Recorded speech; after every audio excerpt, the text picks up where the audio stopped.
20. All right, let's get started. Let's have some fun with this one. Deposits. Whoa, too much fun. Way too much fun. Sorry about that. We're back. Fancy computer. All right, let's have fun with this. We're going to move and it's going to follow me. So it's not going to follow me. Look at that. It doesn't want to work.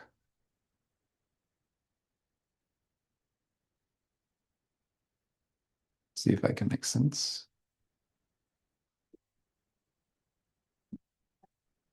Yeah, this is good enough. False start. Okay. I want to talk about deposits because it sounds so simple, but it's so different in other parts of the country. So different. And the big thing is the amount. So let's start with amount. Can you guys see me? Oh, good. So if we think about amount is really relevant. When I was practicing in Atlanta, we would typically see 1% of the purchase price be the deposit. Hey, Dad, how are you? Good, Chris. Just got here. Sorry I'm late. I got to turn your volume up a little bit. Dad, did I ever tell you about deposits in Atlanta?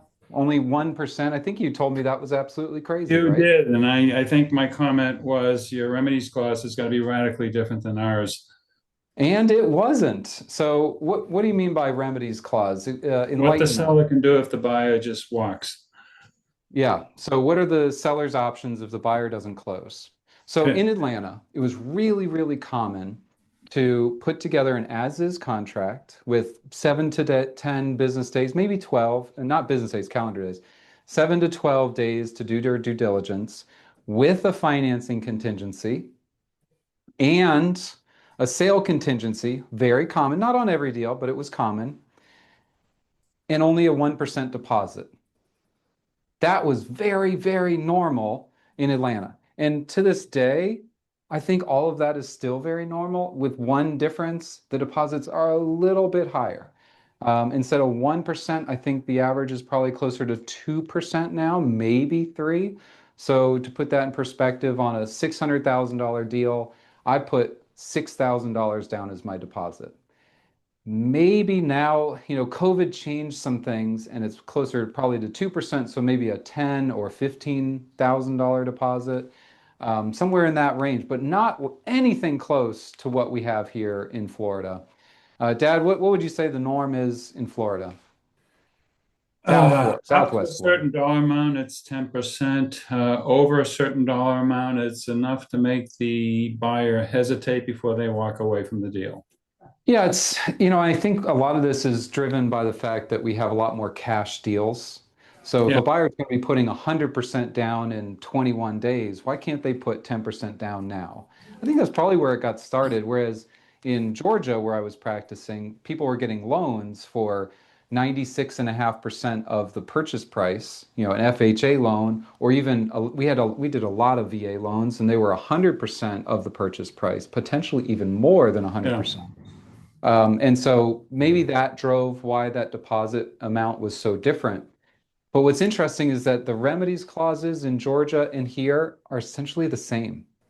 The seller can keep the deposit in the event that the buyer doesn't close and Correct me doesn't if have. I'm wrong, though, Chris. Your market was people who are moving from one school district to another. They weren't people Yeah, moving from another state to right. Marietta, Georgia. So you tended to know the people, I guess. Probably more Maybe. I mean, knowledge. Georgia was pretty transitory, but and maybe not as much as Naples is. In Georgia, people would move for business. They'd take a job in the area Yeah. and they'd stay for 20 years. And I don't think it's a lot different here. But other Um, than Buckhead, you didn't get people moving from Massachusetts to go live in no, Marietta. no. You would get people moving from Wisconsin who, they worked at Target and they're Yeah. moving to their Atlanta headquarters. Or they lived in California and now they're moving to Roswell, Georgia, or something like that. So, I did a lot of deals for Delta employees, Yeah. pilots, and engineers, things like that. Atlanta was a great place to do Did the business. deals fall apart, Chris? I Well, mean, that's the interesting thing. They did not. why? I would say right now the percentage of deals that are falling apart is way higher than I ever saw in Atlanta. So in Atlanta, our average was maybe 8 to 10% where the deals would fall apart. And it would mostly fall apart due to inspections or financing issues. It didn't appraise, the buyer lost their job, Right. or there was a major inspection item and the buyer just decided to walk. But 92% of all deals closed. 92% of all deals closed, even with as is sale contingency, financing contingency, and low deposits. And you had Because buyer broker agreements way back then too. yeah, but it wasn't ever mandatory. It was a good practice that some of the agents Yeah. used. So I would say to start out with, don't be afraid of contingencies. Focus on the buyer, focus on the deal, focus on why they want certain contingencies and what you would have to worry about. Obviously, we were very spoiled. We get away with not having a lot of contingencies on deals. I have a client right now. She's just flabbergasted that the buyer needs to get an appraisal. Flabbergasted. She's like, this is crazy. Why do you need an appraisal? He's like, well, we're getting a loan. It's like, what? Why would you do that? Okay, awesome. Why would you do that?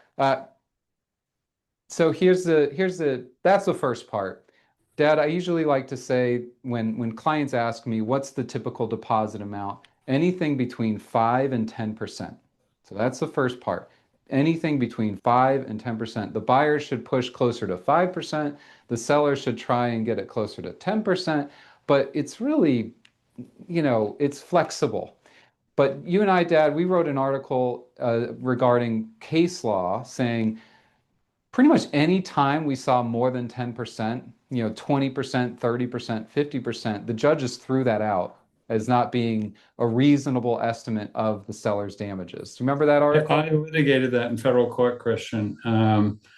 It was Judge Spellman. I remember this. I was in the 80s. And the deposit was like over $1 million. And the theory behind liquidated damages is it's a good faith estimate by both parties on what the seller's actual damages would be, because you don't know when you're signing the contract. Right. So what they might be in the future if the buyer walked away. And in this particular case before Judge Spellman, it was enough where the quote was, it shocked the conscience of the court.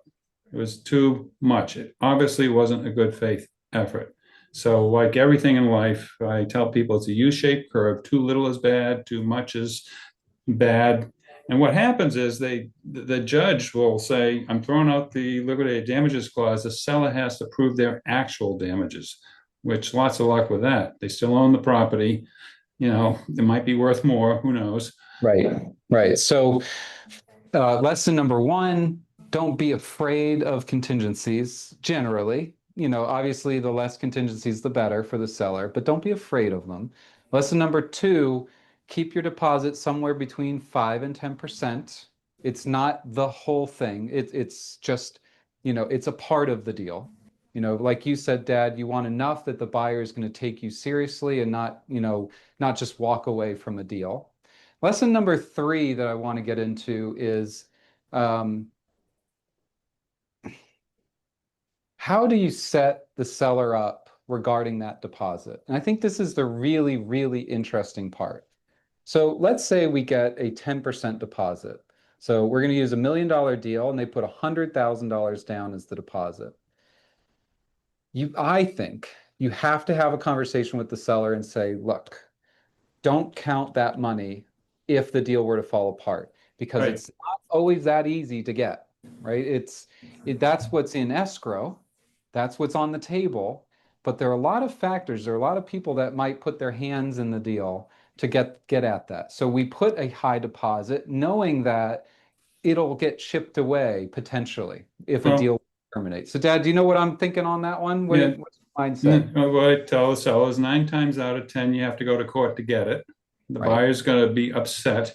They don't care what's in the contract. They're going to say it's not fair, which I got 1,000 times or more than It's that. not fair. There's Not fraud. fair. It's You not didn't tell fair. me. So it's got to be enough money where you can afford to go hire a lawyer, $5,000 to $10,000 retainer, litigate for 6 to 12 months to get the 100 grand plus attorney's fees. It's a All lot right, of so work. Plus, so it's that's our emotionally. issue. Now, a lot of people don't seem to understand that, Dad. What do you say when they argue? But that's what's in the escrow. Isn't that what the contract says? It's in the contract. Why And, doesn't and, and close? no, like you with your title company, I mean, you don't want to be the judge and the jury and have the other party say you were wrong in the way you interpreted the contract, or gee, the Yeah. buyer didn't make a good faith effort to get their mortgage. They went to their brother-in-law and But Dad, that's what the contract says. yeah, I know, but do you want to be in court fighting it? Yeah, it's just a piece of paper. And so that's kind of the lesson number four. It's just a piece of paper. A lot of times, if the deal really goes badly, you're probably going to litigate over that deposit or Yeah. you're going to negotiate over that deposit. If So I really want you guys to think and set the seller up for success and say, look, I know the 100,000 is there as the deposit. That's what the buyer has to risk. But if the deal were to fall apart, you may not receive that full amount just in order to move forward. And if they want to explain it, that's what we're going to have to do now. We're going to have to get into the why. So number one, we are not the judge, jury, and executioner, luckily. The contract would have to be litigated, the dispute would have to be litigated in a courtroom.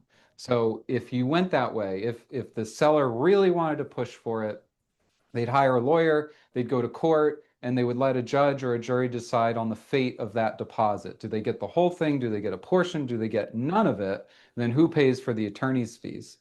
Very challenging to win those. It's it's challenging because it's hard to do, not because you aren't right or wrong. It's hard to do. It's hard to write a check. Dad, I don't know if this is right or not, but when people ask about litigation, I tend to tell them it's probably 5 grand to get started and 5 grand every month to keep it going. Now, that's a I very broad generalization, but that's tends to be what it's like. it depends who you get. What I tell my sellers is I use your mother to be very blunt as an example. Do you remember the generators that Marriott was going to put in the parking lot? I tell them what I would go through every night when I'd come home and sit down at the table and have dinner, and your mother would bring it up every single night for like until it took 6 to 9 months before I got that hearing and got those things removed. So that's what you're going to live through when you go through litigation. It is a lot of stress if it's somebody who's never been through it before. In fact, I had one lady who it was an elderly couple, and it's the only time in my life where I asked the lady how old she was. They wanted to litigate over repairs, and it was like 15,000 repairs. And I asked how old she was. I said, "Excuse me, I've never done this." And she told me she was in her late 70s. And says, "I'm not going to take this case. I'm not going to have you die over $15,000 repairs. It's just not moral." So they ended up settling, and they were very happy with it. Yeah, so I wrote down here money stress equals a roller coaster, and we don't even know where the roller coaster ends. So that's the challenge is that you might be 100% right over that $100,000 dispute, but are you willing to go on the roller coaster and ride it out to see what It's happens? difficult. Plus, they're gonna call the realtor like 4,000 times a day. So Yeah. count on Yeah. that. And so I think a lot of this can be avoided if you set the seller up in advance and you say, look, we're gonna shoot for 10% because that may get whittled down if we have to negotiate or compromise. And oh, by the way, item number five, listing agreement. My broker is going to require that 50% of the commission, 50% of the deposit be kept by the broker or what is it, the higher, the lower of The the lower of what your that would have commission would been have been, earned or the half. or 50% of the deposit. Yeah. So I think this is something that you tell them on the front end. You Yeah. tell them we're going to fight for a big deposit, but don't count it yet. Don't put it in your pocket because if the deal were to fall apart, yes, that money is owed to you, but you may have to use some of it to compromise with the buyer, and you may have to share that with the broker because that's what our listing agreement says. Every time we sell the home, every time we Yeah. get a bona fide sale together, we are owed a commission. So, and I think this is an interesting part, and it's a shame that Mike's not on here today because we talked about this yesterday. Right. In his mind, most agents aren't willing to go that way. They're not willing to, after the seller has been through this incredible roller coaster, to then demand some of that deposit. But I think it's a different conversation if you give it to them on the front end. So if you tell them this when there is no conflict and you're going over your listing agreement or you're going over the sales contract and you just remind them, hey, just so you know, that deposit, it's 100,000, it's a big number, but if this buyer were to cancel and you were able to keep the deposit, my broker may take up to 50% of it. And you may have to give some of it back to the buyer just to get it released. So let's get to that point, Dad, releasing the deposit. So I wrote an article for Nabor probably a year, maybe 2 years ago, and it was published in the Nabor magazine. Going with Bill? When the deal is dead, when the Yeah. deal is dead. So that article basically says, um, we have a termination. Now what? So it's really not your job, the agent's job, to litigate this, to be their attorney, to give them legal advice, to be fighting over the deposit. You might want to put them in the right direction, give them the right referrals, make sure that they're getting their questions answered, but your job is to sell. So I want the agents to start selling. So if you're the seller, if you're the listing agent, you're going to tell the seller, look, that deal's dead. It terminated. The buyer's out. You still have a dispute with them over the deposit. Let's get this house back on the market. And you're going to want to talk to your attorney, you're going to want to talk to your broker about this, but you should be able to list the house right back on the market to get it sold. And that's your job. That's where I want you to focus all of your energy on, not on that deposit. But if that deposit's big enough, hopefully you'll avoid that, like you said earlier, Dad. And then also, if it's big enough, even if you can't avoid the termination, you should be able to use some of it to compromise with the buyer. So $100,000, Dad, 30 days. Yeah, I'm sure the seller's really upset and they have moving costs and they have this and that, but the 100,000, maybe they give 20 of it back to the buyer. The broker keeps some of it, and the seller walks away with 50,000 or something like that. That's very common. It's very common. I find a lot of agents don't know that's there, or they'll tell me, I never asked for it. And I point out, well, you should at least get some credit for it. And there's Get different credit. ways to play, hey, look, I'm entitled to this, but I'm going to let you have it because we've done 10 deals together. But another way of playing it, let's say you're entitled to 50, say, I'm entitled to 50, but because you're such a good client, I'm only going to take 25, and I got the blessing of my broker to do this because Right. you're a grade A client and I want to keep you happy. Well, it also makes sense. You did all the work to get this property sold, Yeah, got right to the finish line, and the buyer terminated for reasons out you of your. worked. You You did did your your job. job, you earned your commission. I think the uncomfortable part is if that's the first time your seller learns about that little, condition. That's the first time they know that you could be taking some of the commission. I could understand why an agent would be timid to share that information, to Yeah. ask. So I'm going to give you a scenario, an alternative scenario. So you tell them ahead of time that this is what your broker's right is. It actually happens, and it's really disastrous. The seller has all these costs and it's brutal, and you still don't want to do that to them. You've decided, the broker has decided to not take any of the deposit. Like you said, Dad, that you should still get some credit for it. And so I have some suggestions for you. Number one, and this is the one I like, you take some of your deposit, you take your 50%, but you offer it as a credit when you eventually do sell. That's a good one. So I like that. I love that one. So you get your 20,000 or you get your 30,000 and you say, look, my broker is going to take that. That's the commission we've earned, but we're going to immediately put it back on the market. And when it does sell, I'm going to credit that amount back to you so that you're You're not. keeping the client. Yeah, you're maintaining the client. You got paid.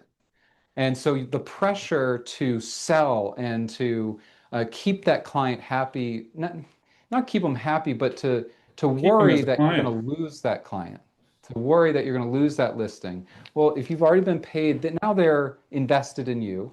You earned that Yep. commission. Now you're married. Now you're married. Now you're married. And if the seller still wants to go in a different direction after your listing ends, we wish you luck. You did get paid, you did your job. It just didn't work out the way You we may come all up with a intend. buyer. Right. Or if that scenario still isn't something you want to do, I love what you said, Dad. Get credit for it. Tell them, hey, we had this right, but I talked to my broker and convinced them not to enact that. So we're going to let that go. But we're asking for one thing. We would like one thing. Can we extend our listing agreement? Yes.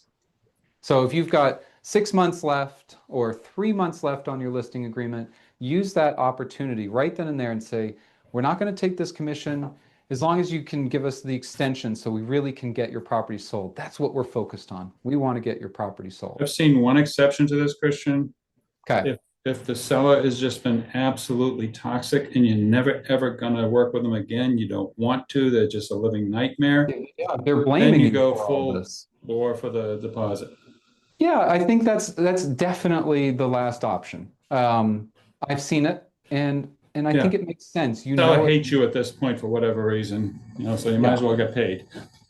Yeah, the seller might even tell you, hey, we're terminating the listing after this. This was a disaster. We're not Yeah. selling. You don't know what you're doing. You don't know what you're doing, or we are so burnt out, we're not selling ever again. We're going to keep this thing forever and say, Yeah. okay, that's Hey, fine, but just so you you might know, as well my get broker paid. will be taking the commission like we discussed initially. Dad, you've always been a big proponent of telling them up front Yeah. as opposed to telling them in the moment and making that moment the first time they find out about it. I use the metaphor of asking a girl to dance in high school. I mean, you overlook a whole bunch of things up front, when you first meet somebody. So when you first meet your customer in this case, you can tell them all these bad things that are in the contract. But because they like you and they're excited and they know they're going to sell this property, that you can tell them all these terrible things in the contract and they'd be okay with it. Yeah, yeah. I think it's the same thing with seller disclosures and fees and other things like CDD disclosures, community development districts. Yeah.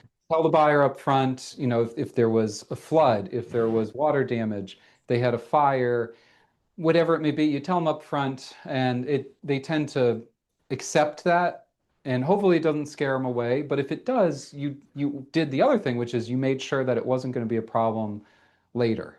Those deals always go smoother because the buyer doesn't feel like they're getting screwed, pardon my language. The Yeah. seller was upfront. They didn't hide a thing. Right, right.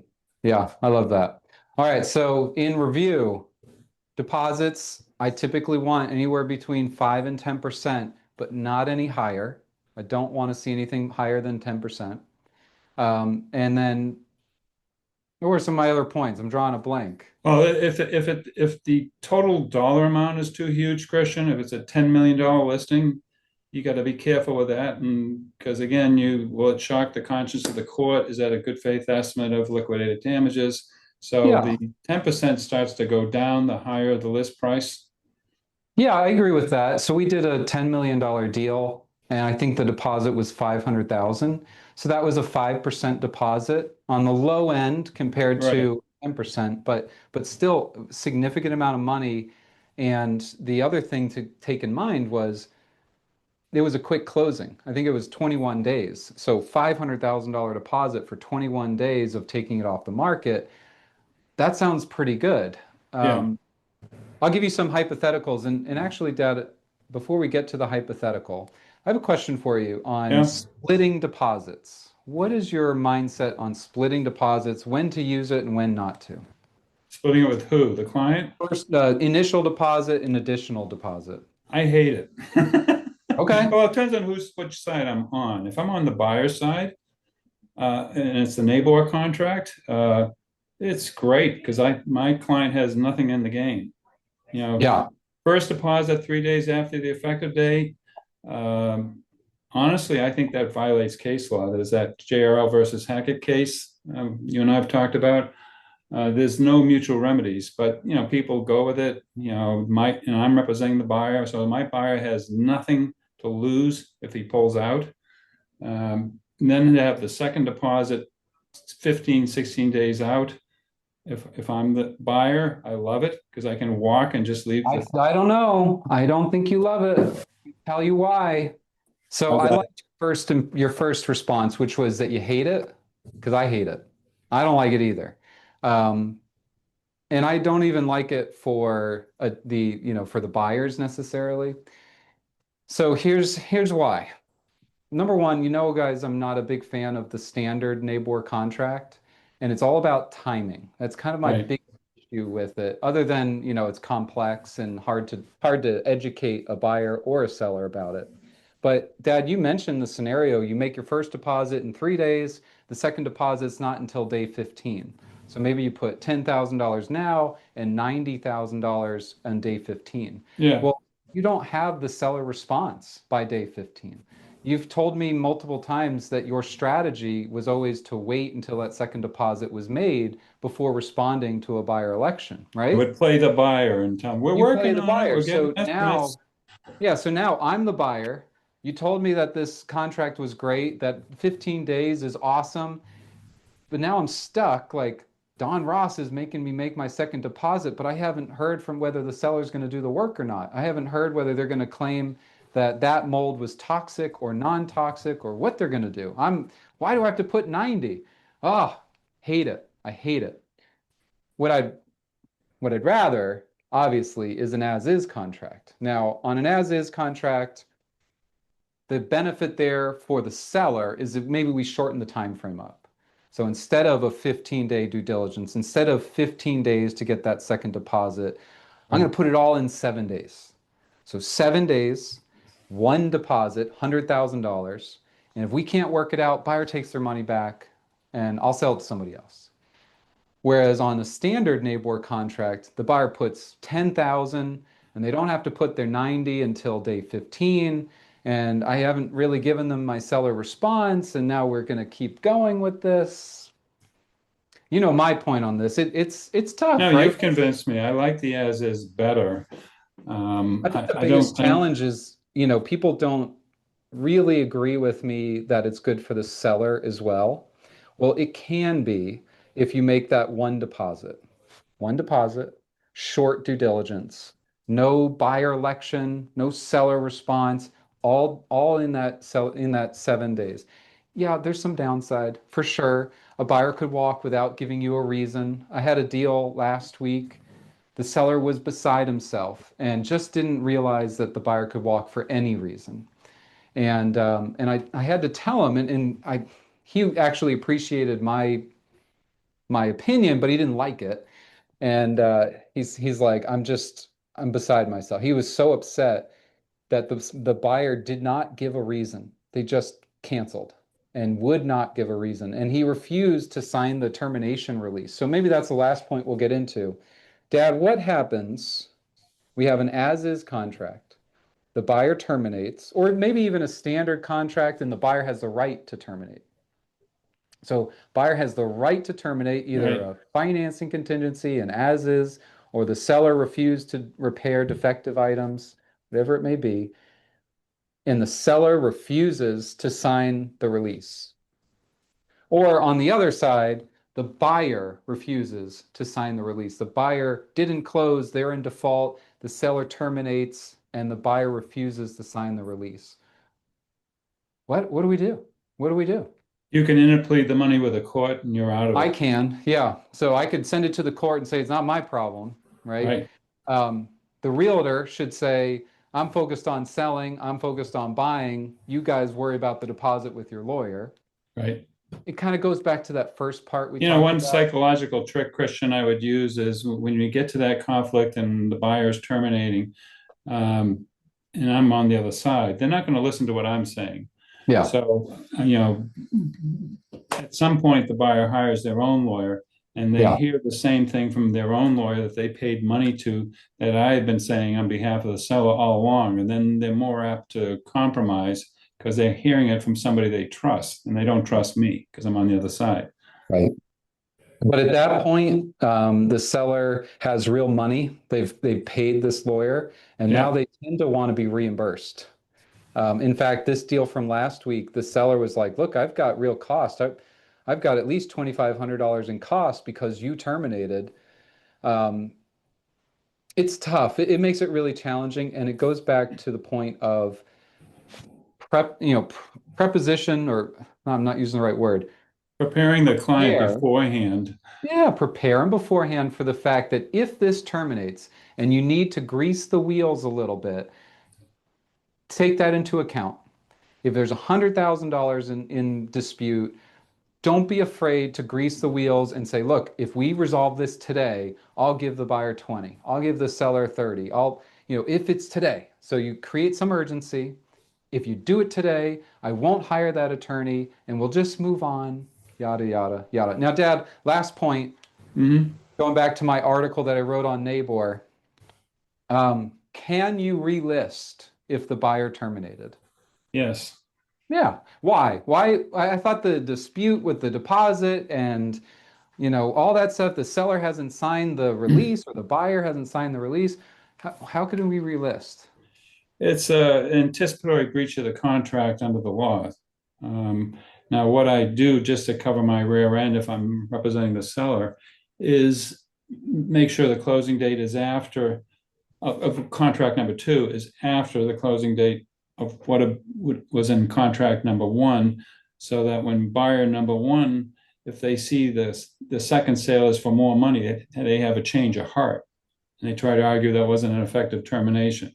Yeah, it's a little bit of strategy. Yeah, The other thing I'll point out is if the buyer terminated, then the buyer terminated. We yeah, probably don't have to worry as much about, closing dates and all that because the buyer terminated. Now, yeah. if the seller terminated, I think that's very relevant. Let's say the buyer never made their second deposit. We put them on notice. They still didn't make it, so the seller terminated. And then they want to put it back on the market. There's a little risk that the buyer will sue or file lis pendens and basically, you know, clog up the title. So Right. there's a little risk there, and that's why, Dad, you're suggesting you just want that new contract. If the seller finds a new buyer, that new contract would close I after the close first. afterwards.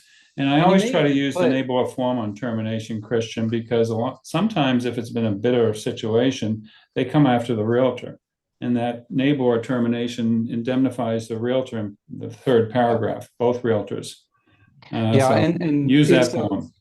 this is obviously there's a lot to cover here. You could go over what kind of terminations, condo review periods, HOA non-disclosures, fraud could come into play here. When a seller terminates the buyer, it's really hard to relist it or to sell it to someone else until some of that unknown is known. But when a buyer terminates, the seller should be able to immediately relist, with one exception: strategy. Should a seller immediately relist that moment if the buyer was the one that terminated? Maybe not. And the only reason I would say maybe not is if you really wanted that buyer to get back under contract. If you want to give them 48 hours to rethink it and say, look, we don't want you to terminate. We'd rather just find a way to get this resolved. Um, let's work through this over the next 24, 48 hours. Because what I've seen is when a seller immediately relists, even if they have the right to, that buyer gets hurt. Like emotionally, the deal is gone, and man, I'm so angry at the sellers, and they haven't even resolved our deposit dispute. They won't sign the release.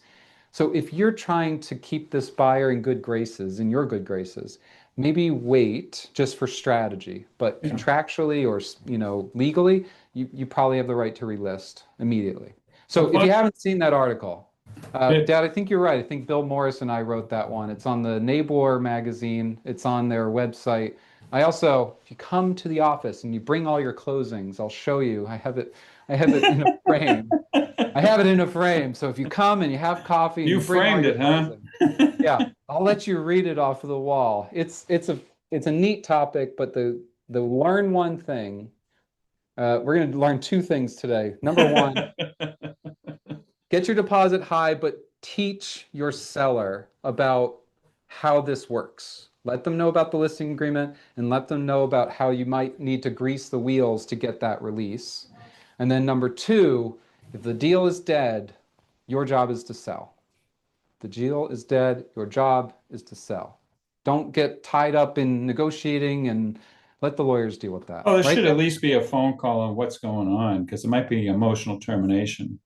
Somebody could have gotten sick or something like that. Yeah, we always look for closure. Yeah, It's a word that not many people use in real estate, but I think they should. I use it all the time.